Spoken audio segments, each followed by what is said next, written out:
What y'all doing? So, I wanted to watch this live together. We offer a free book on mesothelioma. Call for the free book. I just feel like we gotta be honest and call bullshit, right? So I decided to do this live because the creator of Friends is about to be the creator of Friends is about to be on CNN, and I guess she's going to, or he is going to be telling us how now they realize, y'all, I'm on my lunch break, so excuse me, I'm going to be eating.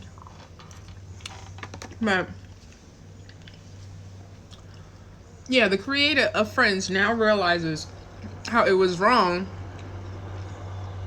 not to include more black people on the show. And I just thought this would be a great opportunity for us to, you know, hear this shit together. Even though we had started to call that shit out. We called that shit out when it was happening in real time. And we were ignored. We were ignored. You were busy canceling Living Single and giving us Friends and not trying to get behind Living Single, and you created your own universe, paradox, world, which is called Friends, and it didn't include no black people except the palatable Aisha Tyler. Come on now. We knew what that was about then, and y'all knew what it was about then because we told y'all what it was about then. We didn't wait to tell y'all in 2020 that there was something going on, or that y'all were creating a paradox, a world that did not include us. We didn't wait to tell y'all that.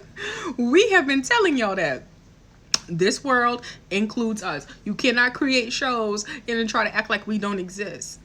Like shows that got you moving around a big city. That's my thing. When you are watching Friends, they out in New York City. You know what I'm saying? It's not like a community or just family based. They are out in the city. So yeah, we most definitely called this shit out. I'm sorry. I thought it was gonna be up next. That's how far behind, but I'm again still eating. But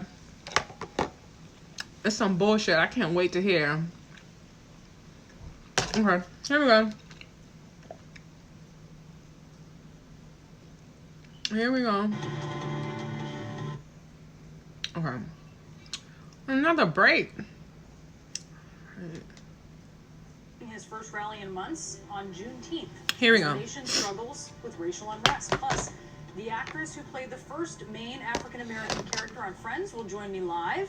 What she thinks about the show's creator apologizing for a lack of diversity. I can't wait to hear what Aisha Tyler had to say because, again, we'd said something then. And she was just feeling herself. Like, she was just like, you know, like she was the little first black girl to go to school. Integration. Like, she was feeling herself back then. So, fuck her. That's how I feel. Fuck her.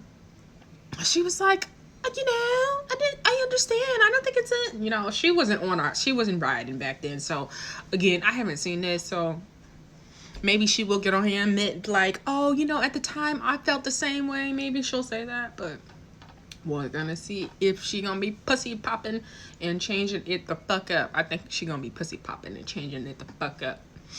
All right, so come on. Don't forget to follow me on the Twitter at OG_Shug Avery.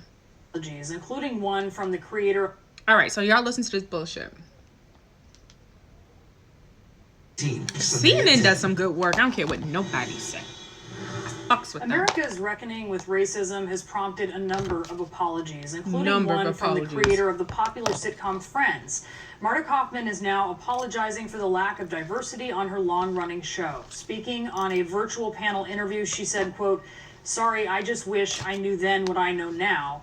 I would have made very different decisions." And she goes on to say, I mean, we've always encouraged people of diversity in our company, but I didn't... Fuck her. What's her name? Martha Kauffman. Fuck her. Because again, like I said earlier, we let it be known that we felt some sort of way. That it seemed like y'all had created a universe. Like we said that. So for her to come out and be here in 2020 talking about I wish I would have known, nobody kept it a secret back then. This is some bullshit. But, you know, thanks for apologizing, but no, we did make you aware. It's one thing to really be ignorant about a situation and have an awakening, but there's one thing to act stupid during the whole situation, then all of a sudden she didn't realize that Friends had no black people on there until Aisha Tyler. We told her that where's the black people at? Where's the representation back then? So bullshit to Martha Kauffman, the creator of Friends, because you knew what the hell you were doing. But let's keep going, because we're going to have Aisha Tyler next, and she going to come up here telling us, oh, I feel the same way. Bullshit. So let's do enough. And now all I can think about is, what can I do? Friends has long been criticized for its lack of diversity. Long been by criticized. Its cast members. David Schwimmer, who played Ross, has said that he was well aware of the lack of diversity and that he campaigned for years to have Ross date women of color.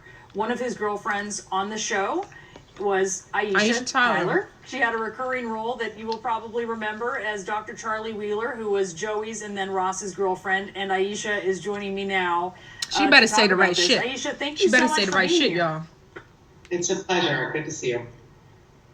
So when you saw Marta Kauffman, or you heard of her apology, what did you think? What did you think?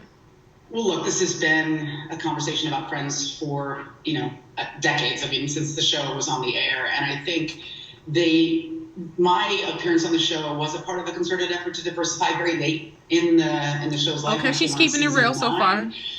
And I really appreciate what Marta Kauffman said, and I'm glad that she's making this, an attempt at a full-throated apology. She's an incredibly smart lady, and has obviously accomplished a lot. But I think she probably did know then what she knows now. Okay, she called her out. Okay, it points to a larger she can issue, come back to the barbecue. Hollywood, she can get some of these greens and cornbread. She kept it real.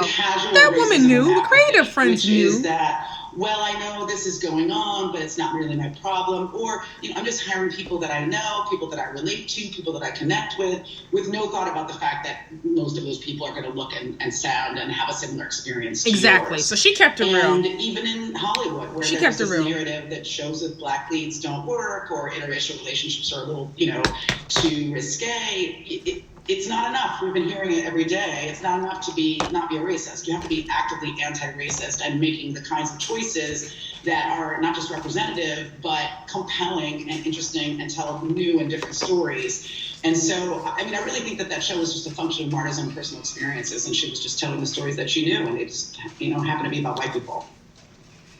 When you look, as you talk about their opportunities, the last part is her most definitely keeping it real, because I think anytime people go to create, or even when I go to create something, I'm creating in the context of, I create from a black perspective that's going to appeal about black people, right? So I do agree that if you're going to sit down, and when you originally sit down and you conceptualize a show or something, you write it out, you are thinking about the people around you, and and what that looks like usually do look like you, right? So totally get that part of it.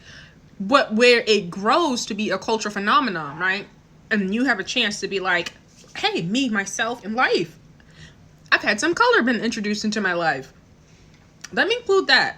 Let me include that as I create stories, because all those stories aren't exact stories. They're created by writers and stuff like that. So yeah, I think, just like her life evolved to include more color people, and maybe it did, and that may be an assumption that I'm making, but it seems like it did not. Maybe it did not. And the thing about Hollywood and white privilege, yeah, you can create a bubble and stay in that bubble, in that space, and it only includes white people real close to you. If that's your crewmate or who works with you, yeah, I can see that happening. But as we made her aware that we need to see some black folks represented here, she could have evolved the writing. The creativity could have been evolved. You know what I'm saying? Like Aisha Tyler, there's a lot of black comedian women who work behind the scenes that do writing for shows. So some of that could have been brought in there. So this is what we're saying, that we're not accepting excuses anymore. We're glad that you've apologized, Martha, but at the same time, I say bullshit on it all. You knew what was going on, and as you evolved, the writing and the show should have evolved just like that to reflect New York City that include black people, and not some paradox world where we weren't around. We weren't even getting coffee. She barely had us getting coffee in the show. We don't like coffee, Martha? We didn't like fucking coffee. We like coffee. You could have at least had us You didn't even look. We couldn't even serve the coffee in Martha's world. We weren't even serving the coffee. I guess. Thanks for looking out and not putting us in servant roles and shit like that. Martha just was like, I ain't doing it. You ain't here at all. You ain't here at all. Y'all don't drink coffee. Damn, extra's gonna get like a little change, be in the background of the show, nothing. Again, we accept apology, but you know, we know that you know that you seen us and that we didn't see us on this motherfucking TV. All right, y'all, bye.